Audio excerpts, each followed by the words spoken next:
How to fix PayPal login error or access denied.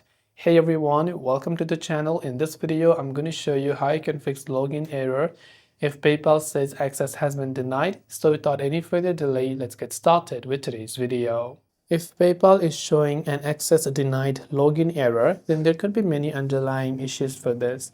If you're using the PayPal app on your desktop browsers, make sure to clear the cache files of those browsers.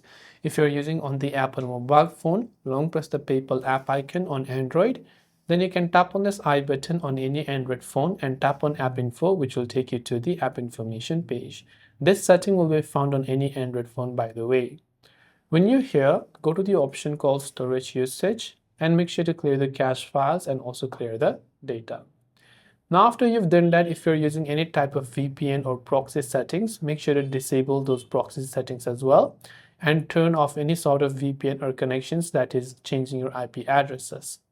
Go to your Play Store or your App Store, search for the PayPal app, check if it has an update, and if it does, then you want to make sure to update it to the latest version. And hopefully one of these may have helped to solve the problem.